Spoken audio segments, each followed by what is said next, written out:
everybody, we are back again with a live stream. It took a little bit longer because, yeah, some settings changed. But we are live. Good evening everybody. We are live, and if everything should be okay, I think the audio should be okay, the video. And we have a special deep session about SubBoomBass-2. And for the ones who maybe are on Facebook as well, maybe also noticed that I was on Facebook and did some session about SubBoomBass-2, some little tips. And so it's a bit of replay, but maybe it's interesting, more interesting if we do a, let's say, more in-depth session with SubBoomBass-2. So maybe what I did on Facebook, for instance, was to tell people if you have a preset with SubBoomBass-2, and I think on the live stream here I did this more often, that I mentioned, okay, you can shut off the FX because, you know, the sound of the FX also has influence on the total package, on the total song. So I have a sequence in the example. So there's some Predator playing. So here's Predator 2 playing. I made it a little bit darker. So it's more in the background sequence.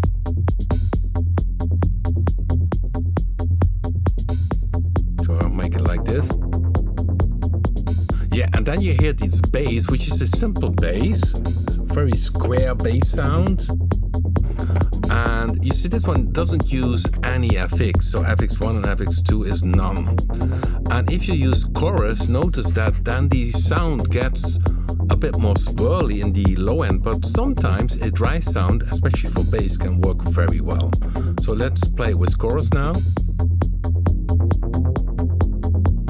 So now you hear that, if you listen careful, you have this sequence and of course SubBoomBass-2, and both use chorus, and you see that the bass, it's not sounding bad, but it makes it a bit more moving. Sometimes it's cool to have something really straight in the middle, which could be the bass, and the rest more stereo. So let's bypass it again with the bass. So this is with chorus, and now without. And what you notice if you listen very careful is that you hear that the bass is far more a single product. So it's more defined. So you can say, okay, there's the bass. And instead of having with chorus, it's more swirly.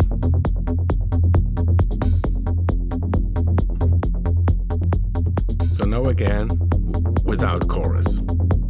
Of course, that is something which is also depends on your music, depends on your personal taste, but it's not necessary to have on everything a fix. It's not a problem to have something very dry. Another thing, what you could do, which makes, and that's another tip, which is then a general tip. For instance, for Predator 3, you hear that this sequence, it's pretty low. It's in the mid-low part. So let's play it solo. Let me see.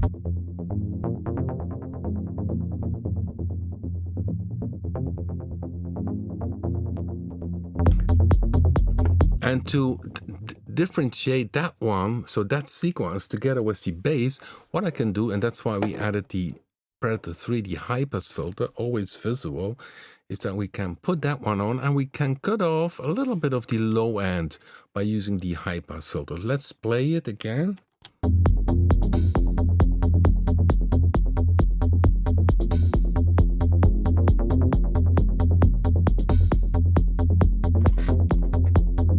And if you listen carefully, the bass is again far more clear, and the sequence sound, this sequence sound you hear, this sequence sound,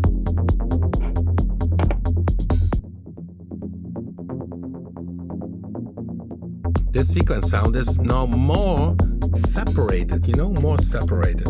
So if I listen again, so I shut down the high-pass filter and listen to this sequence compared to the bass.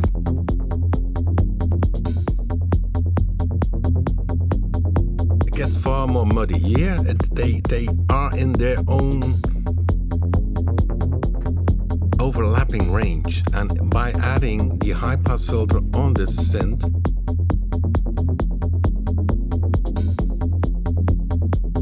it opens up. Of course, you need to listen carefully. And of course, you can say, okay, I can do this also with an EQ, using an EQ for doing this high pass filter type of thing to cut off the low end. But the cool thing about the high pass filter is that you have far more freedom. You can say, okay, use here, for instance, the modulation wheel to control the high pass filters. So this is the high pass filter frequency. And I can make it go up. And then, for instance, also, let me see, we see the modulation wheel is also having the, let's see what happens.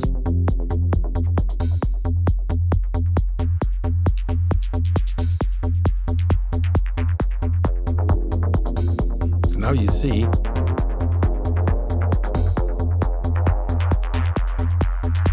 it really changes the sound also. So you also, that's cool. I mean, that's not something you can do with the EQ. So the high pass filter is a dynamic part, and you can use anything to control this. So now I use it to cut away the low end of the sequence sound so that the bass has more its own spot. But you also can use it by the modulation wheel to do changes in the sound.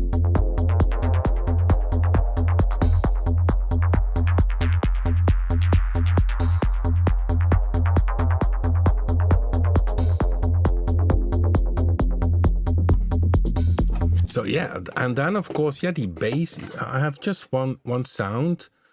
So this is a little bit what I did with the live stream on Facebook, but now you see I made a little side tour on going to Predator and use the high pass filter. So the chorus is bypass here. Then what I told is, yeah, if you have a preset which is already very nice, you always can tweak it a little bit by simply, if you stay in the oscillator section, pick a different waveform. I mean, this is a preset called Analog 09. And so I could say, okay, let's see if we take simply here a different waveform.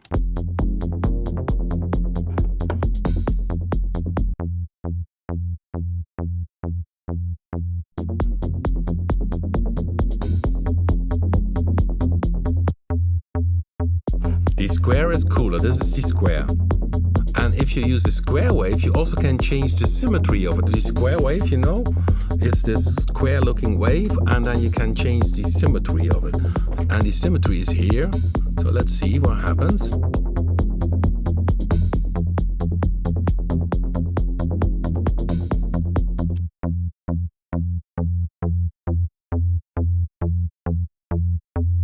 And the fun part, you can, the symmetry, normally it's only on the square wave if you go to a real analog synthesizer. But here we have also spectrum waveforms, and sometimes it's very interesting to use the symmetry on a digital type of waveform.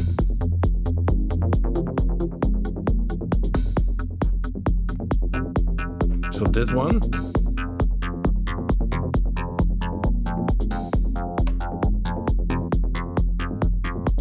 So this is a little bit MIDI.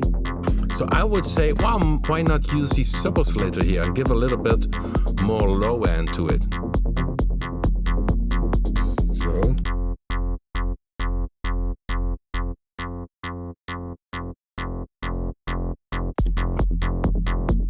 And you see, suddenly you have a different sound.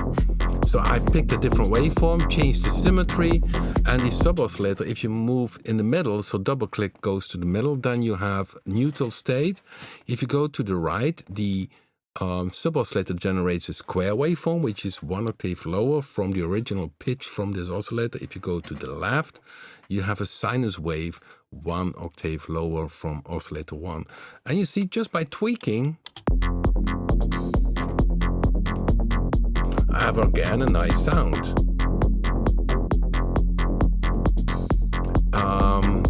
And then, so for going to the next one, that will be then the filter, using a different filter. But I'm checking the chat room.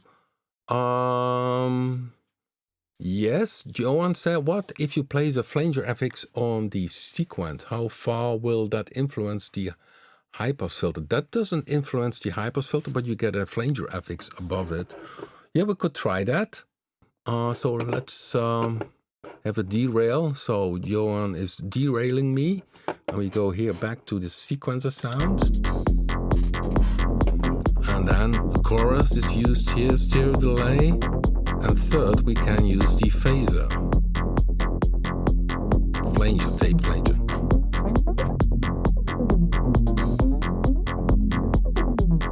Here you can hear it.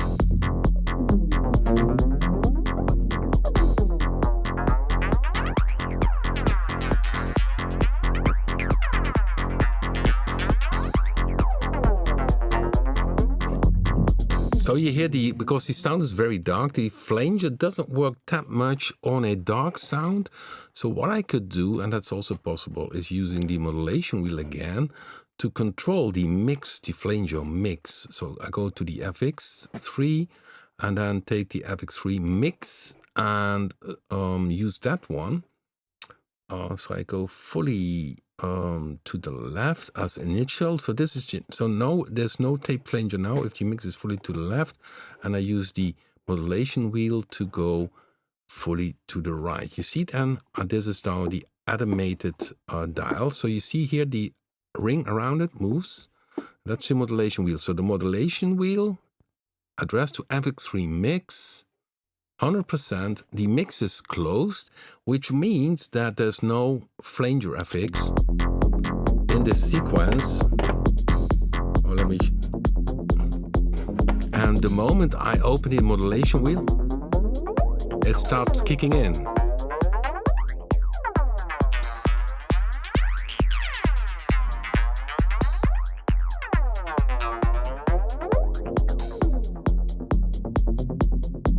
So you see, it's two totally different sounds. So the modulation wheel changes this high-pass filter. It changes up here in the filter 1, the cutoff frequency. So you get a totally different sound. Isn't that cool? You go from one sound to another. And that's cool if you use the modulation matrix. And there are even advanced mode is possible. But good question. So the flanger is an FX. And I found it personally that the sound in the natural state, so this one, that the flanger did not do that much. So by opening the modulation wheel, the high-pass filter opens, the other filter opens, and then it gets excited.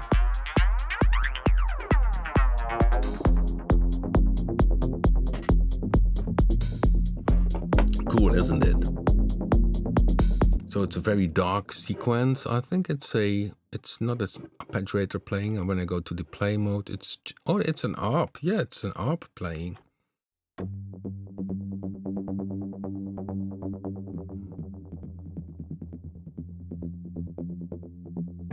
Yeah, cool. Now back to SubBoomBass-2. Let's play it again because yeah, we did change the waveform, sub-oscillator are added. Now you still can try what the chorus does because this bass is far more mid-toned. And then you see it has the same FX. It makes everything unrest. So it's, maybe you like that, but I think if it's without chorus, it's more a stable sound in your mix. And then of course you can change the filter type, the cutoff frequency, the decay. So other filters have other characters. 24 dB zero latency is here used, but I could go to the first filter, which is a 24 dB Moog filter type. And you hear it's a little bit softer in volume, but has also different character.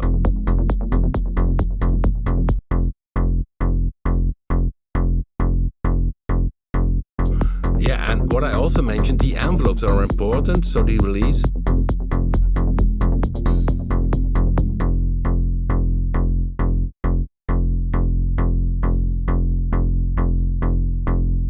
So you see here the release of the volume makes the sound shut down once you let go of the note. So if you let go of the note, release starts working. So then the release makes the volume go to 0. But you need to keep in mind that in the filter is also a envelope active. So if I make this release in the filter very short and this one long, hear that? That's because the filter envelope shuts down the filter, make it a very dark tone, and because of the release, which is long on the volume, it keeps on singing, it keeps on sounding. Ooh, that's what you hear. Because if I increase it now here in the filter, then you can hear how long the tone is. So if I shut down the release here in the filter again, make it shorter, the tone is the same length, but you don't hear it anymore because the filter is then closed. But it's there, and that's the undertone you hear ringing. So keep in mind that if you use the long release here, that you need to keep in mind that parallel to it, there is also a release working from the filter, because once you hit the note, the filter envelopes start working, and the amp envelopes start working. So if I have a slow attack here, then the filter opens. If I have a slow attack here on the amp, it also is a slow volume. If I have the attack in the filter closed, so 0, no slow attack, then only the volume rises. Hear that?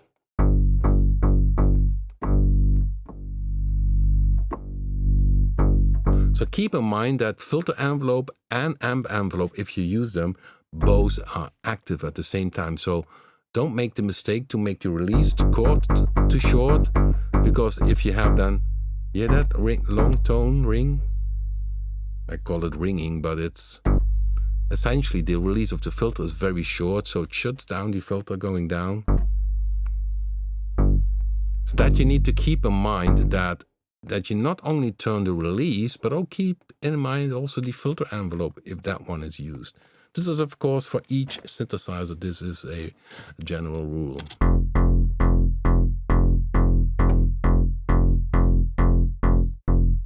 Yeah, and then you could change the resonance. So it's more a mid-tone bass.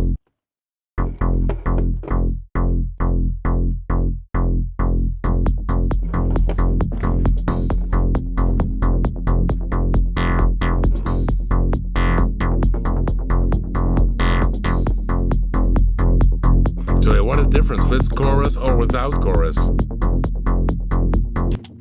So that's my point. So a preset is always a good starting point, and there are little things you can do without going too deep in changing the sound, and then you can create already, based on a preset, a very interesting sound. Winston asking, Rob, why does SubBoomBass not have saw wave? Well, a sub-bass, well, sub-oscillator essentially is, as it is word is a kind of extraction from the oscillator. Of course, this is done digitally in the coding, but if you would have an older synthesizer like a 60, 1 second. Okay, maybe I can show it to you. 1 second.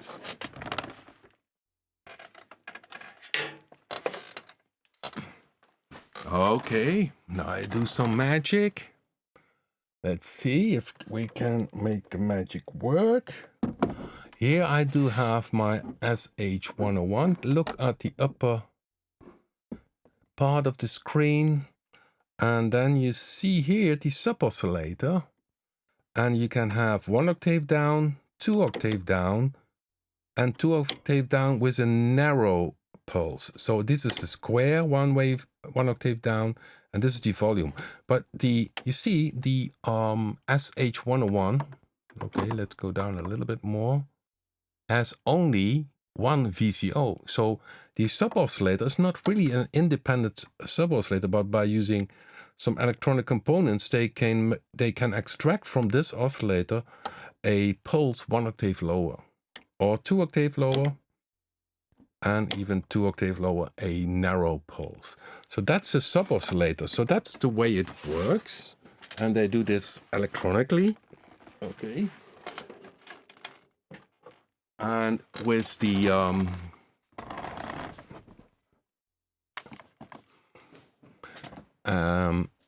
with all synthesizers, we do this essentially by coding. But originally, you cannot create a saw with a sub-oscillator. Don't ask me how this works with this analog material, because that's, I don't know. I know that they can make this oscillator split so that you have 1 octave lower this square waveform, like this SH101 or UNO 60 or a Poly 6, I believe. Many synthesizers have a sub-oscillator, but essentially it's a kind of extraction. So it always was a square waveform. Now, well, digitally we have more options, and then it's a little bit easier for us to create, but still, you see this sub-oscillator, if I detune this oscillator, the sub-oscillator goes with it.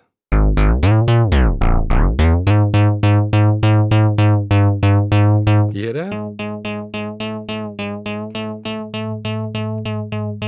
So the sub-oscillator is always perfectly tuned, so that's why you don't have any moving around. It's a very stable sound. So if I would go, okay, let's go back here and we go to the default preset. Simply take a default preset. Take a sinus waveform. Sub-oscillator. It's a straight sound. There's no, if I would pick a square and 2 oscillators, then you always would hear some moving around. So if I this, this detuning, one is a little bit different detuned. So the 2 oscillators always have 2 different lives. They have a life of their own, but a sub-oscillator is simply connected by the pitch to this oscillator. And the advantage is, of course, is that if you play pretty high with your bass, that by opening the sub-oscillator, you add an extra, essentially an extra octave below with a square. But the sub-oscillator and the synthesizer has nothing to do with adding sub-magic harmonics like FX rack. You sometimes have FX racks which have sub-harmonics. No, it's a totally different story. The sub stands essentially for a oscillator which is subtracted from the original oscillator. So keep that always in mind. For instance, if you play then a bass on this area, okay, let's make it more on bass.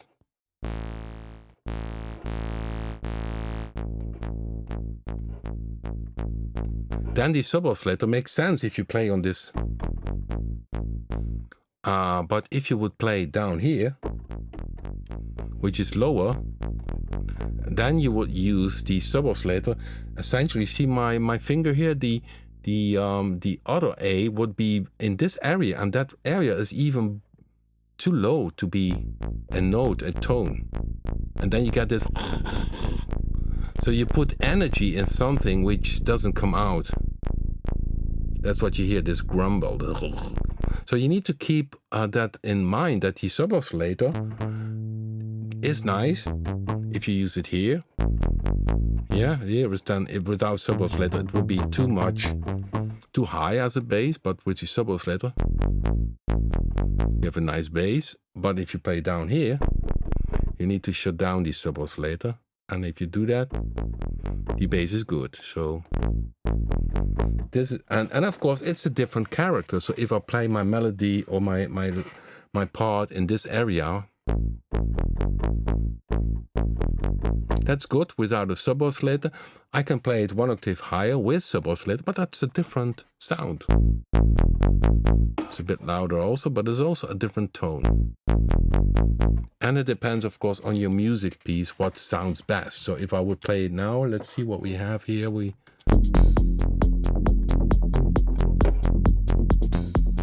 Yeah, this one. On this pitch, you can hear this pitch.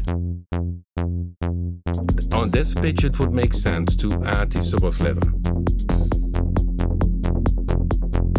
You see, then you get some nice lower tone to it.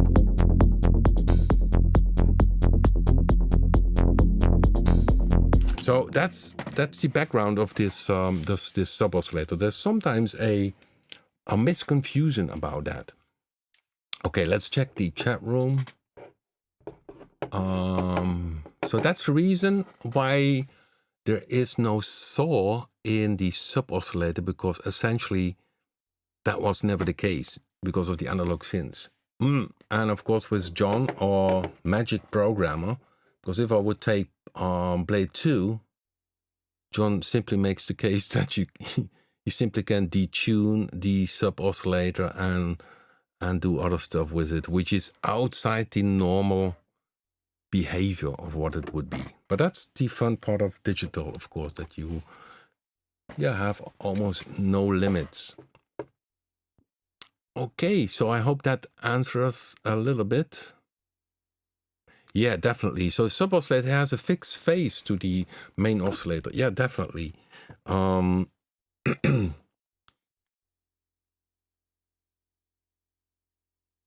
That makes it also, that's also because it's 1 octave lower, that you have, it's very nice if you have one oscillator with a sub-oscillator, you can create some very nice basses which are very tight, don't have any phase problems.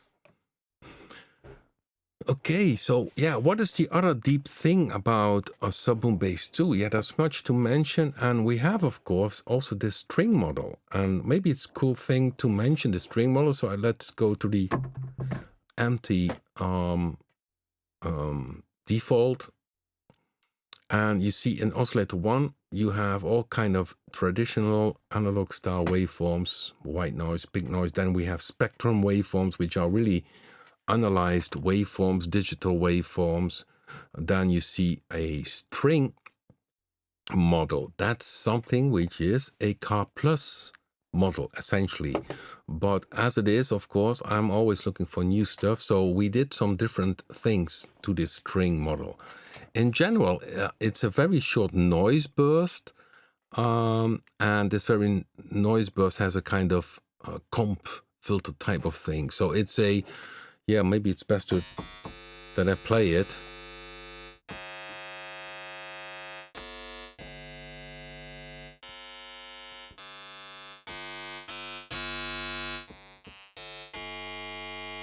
So I use now velocity to color. No, that's not used. White noise.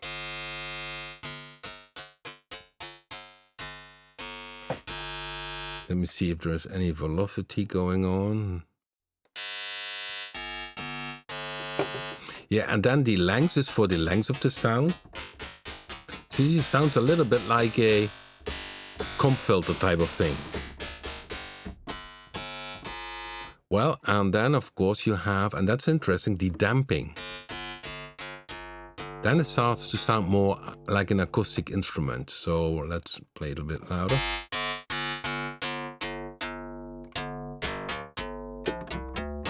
So what we did is, in the damping you have normally keyboard velocity, or no, that's keyboard range, keyboard velocity. If you play soft, so soft makes the damping harder. So then you get really the velocity features. Now, well, this is the starting, the initial starting burst is white noise, and so I thought, well, maybe it's also interesting to have different waveforms as a. So it's a very short burst, which gets this, and then you can mix to pink noise, which is, you see, darker. The attack is darker.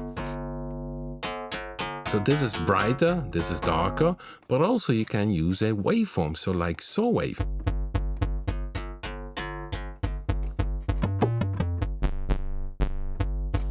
And now you can hear that there is a very short waveform sounding, which, or you can use a digital one. This one, half sine. Now what we did is that we have this color option, so you can mix between these two for making this sound, but you also can use velocity, and then velocity changes to the color. Now I need to reverse, because in reverse will say that white noise. Oh, well, let me shut down this one first, because otherwise you cannot hear the FX. So the velocity controls between going from white noise to half sine. And half sine is very dark, so maybe I should do it the other way around for the logic. So I half sine, and here the pink noise. White noise, sorry. So from dark to bright. So, and I can use velocity for this. So you hear that? How harder I play, the more it goes to the white noise. So these are little things we added to the standard Car Plus model. Yeah, then you have the impulse length. That is the short burst. So let's, well, maybe I should take it now to the white noise again, to very short. Impulse volume. Yeah, and you see you have all kind of,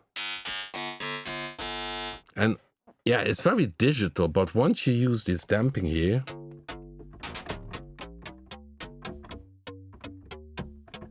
it starts to get more, and you have the plug. And also the plug can be controlled by velocity. And of course, what I also need to do is, yeah, play around with it. I mean, this is logic, the volume or the control of the color between them and the velocity for controlling this.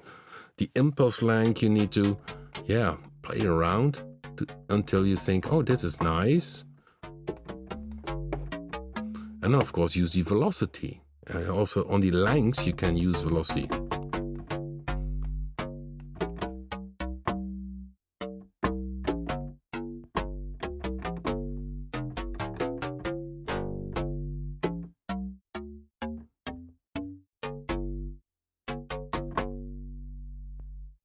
Yeah, and then of course, yeah, it's the case that with SubBoomBass-2, you can have two models in Oscillator 1 and Oscillator 2.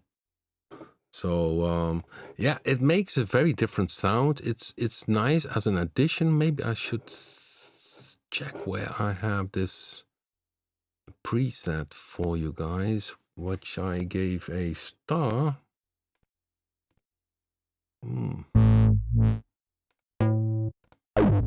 Oy, oy, oy. That's not a good one. Where is this one? Maybe in the introduction.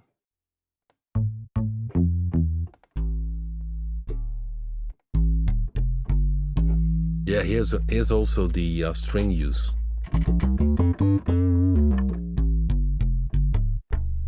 It has really nice attack, but this one uses two of them.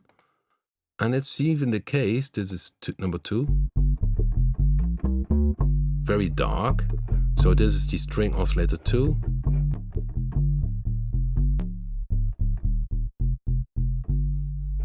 And oscillator 1 is also string, but it modulates again. So string feed. So the string model, one model can modulate the other one.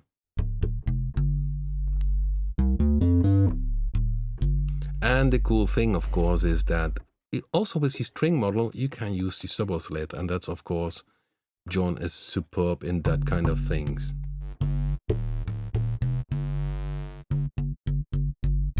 So square, and this one is nice if you put the sinus waveform. So you got a very nice bass. It's a nice attack.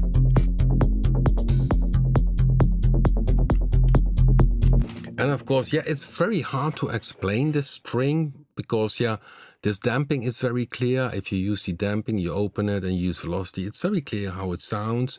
The length, yeah, mostly of the time I have it fully open.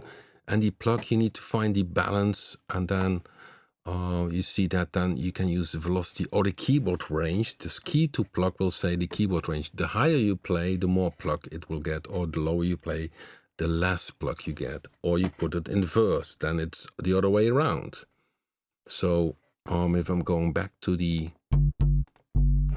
one is very dark. Maybe I should, let me see if I have another one. No, it's this one. Yeah, let's give them other noise, white noise. So the damping,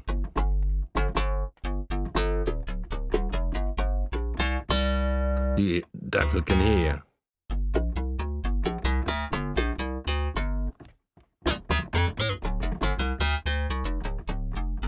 So it's a very different approach, and the cool thing, you can combine things also together.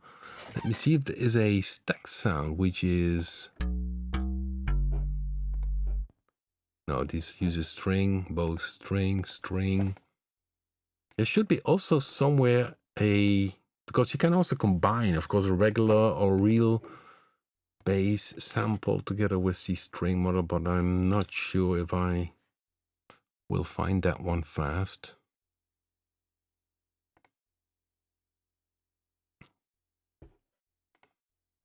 Yeah, so that's the string model. Is there any question? Maybe just let me know, then I can dive into it. In the meantime, I check here the chat room.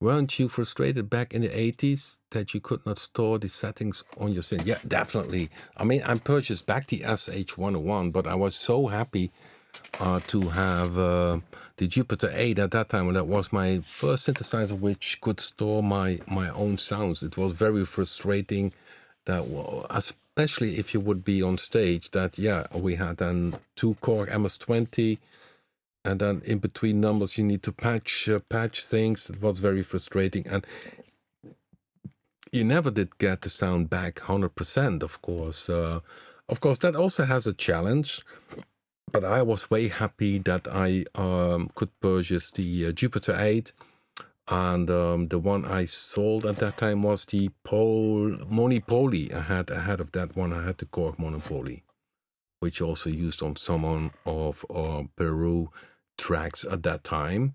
And yeah, and after that I stayed on the Jupiter 8. The SH-101 I sold, but you saw, and I just pulled it back. I purchased it back, one in mint condition, because I was missing it, and it's a very cool synthesizer. It doesn't have any memory if you have a cool sound, but we used it a lot. It has a very nice sequence, and maybe someday I need to show you what I found cool on the SH-101 and how I did a few of these tricks.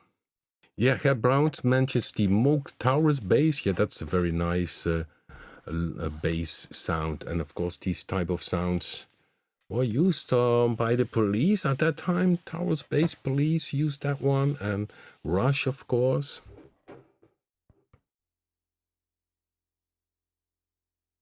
Okay. So I'm looking here in the chat room if there are any other questions which maybe I missed. That's why I look up here, because that's where the chat room is now. That keeps my main screen free for the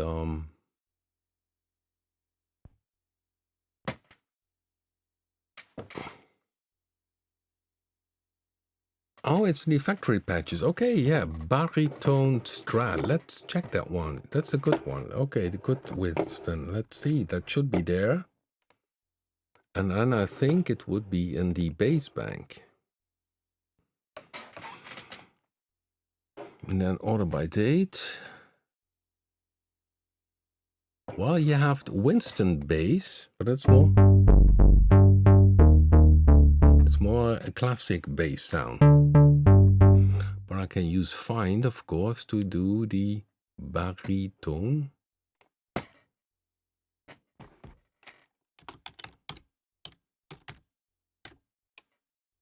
Aha. Yeah, cool, that one. Yeah, that uses the normal bass. So let me bypass. And string model for the attack.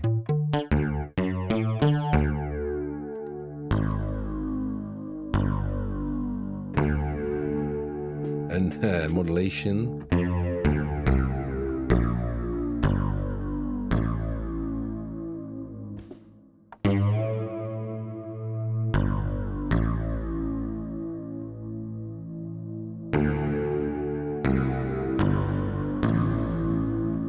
can be used for a Western, spaghetti Western. Yeah, and of course with the SubBoomBass also can do other stuff. I mean, it might happen already that some people use simply a bass sound and play it very in the upper range. Let me see. Let me give you an example. Yeah, this one is a really a nice big bass.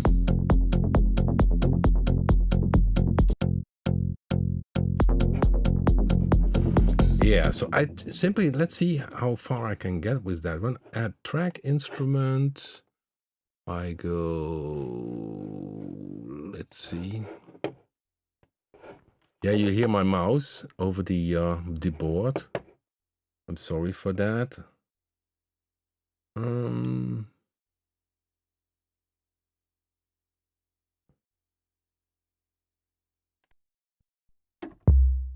So I take the same preset again. It was introduction bass W. Bass W.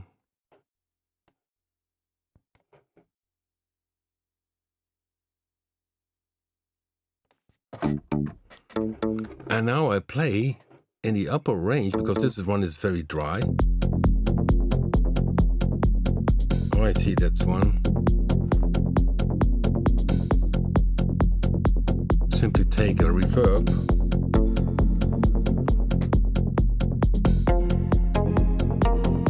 And you have a lead sound.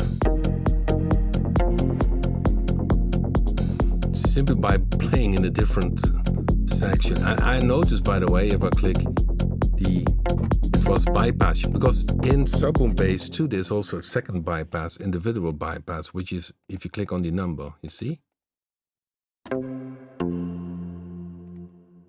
Bypass and a general bypass. So if you think, oh, I pick a, let's try again, original. So if you pick a reverb here, maybe we should automate that. It doesn't sound because it's muted. So that's something I think we should maybe automate, that once you pick a different FX here, that the bypass goes off. So now you have essentially, and there are many, but this is a pick bass, but there are also weird tuned things. So you could say spoon.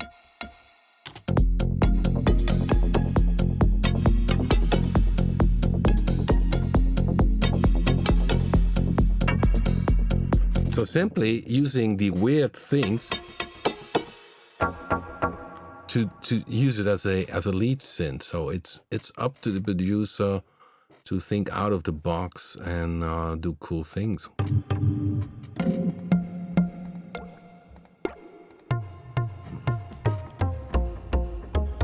Because it's tuned.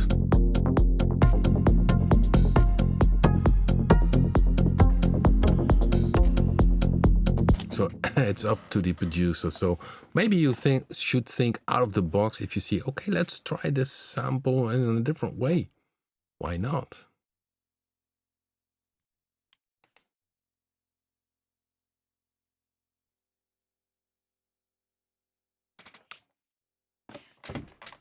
Okay. Yes, I'm checking the chat room. Yeah, we're very far.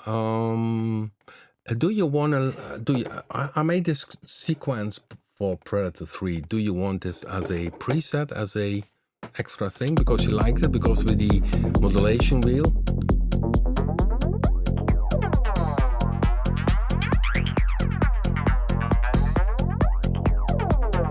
Let's play it solo.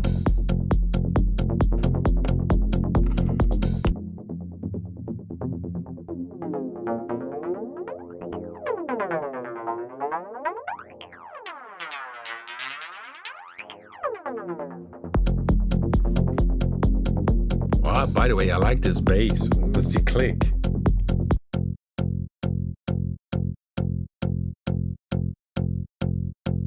It uses the pick bass and the valve. The valve is a. I have to think again, what was I recording at that time? Something, but it's... You can hear it has a nice attack, and then combination with the big bass, really get a nice bass.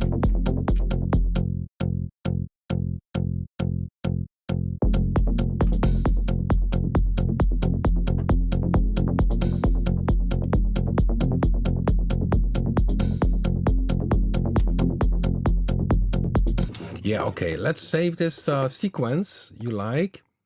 So here we go again, and I'll make it downloadable in the info section from this live stream video. So if you go down after the live stream, I will make it in a zip, and then you can drop it. So what I will do now, save preset in folder, and then I take a folder, which is my own folder, Rob, and I will call this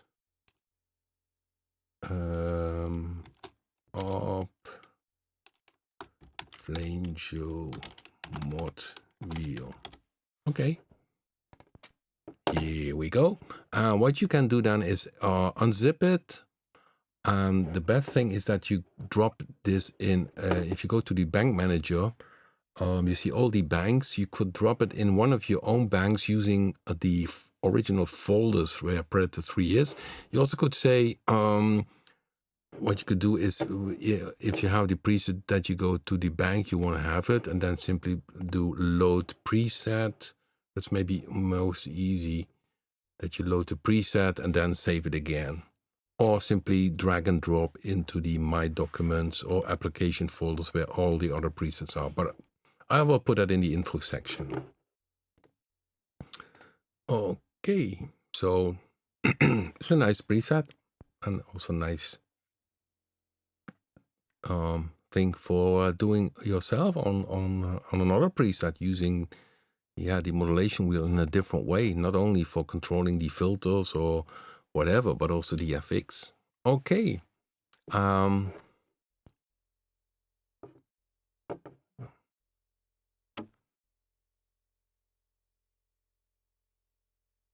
Yeah, I'm checking the chat room. Yeah, we will have, that's the next news, we will have next month in April a new FX. And that one will be RP Distort 2. Haha, yes, we will have a new version upgrade of RP Distort 2. And of course, I hope to show you that very soon. Another thing I like to do, because next month, it's 40 years ago that we went to #1 in the charts with our band Nova Aurora.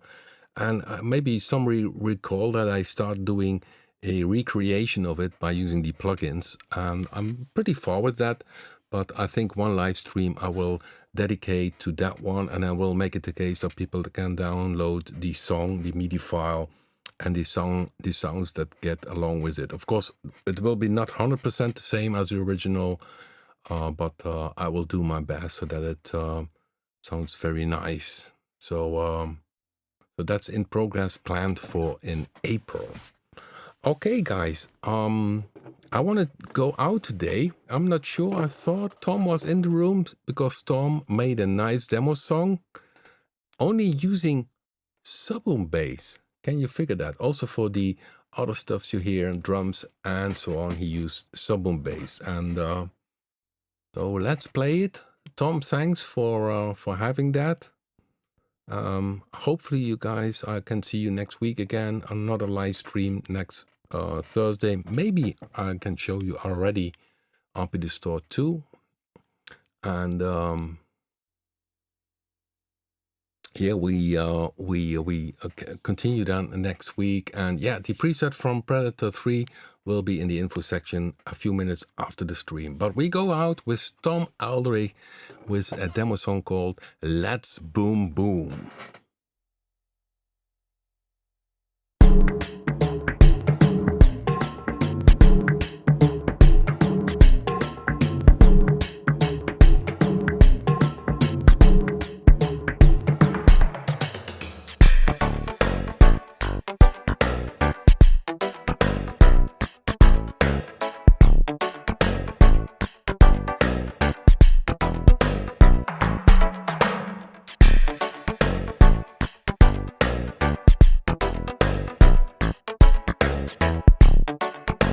is of course very funky. That's what you can expect from Tom.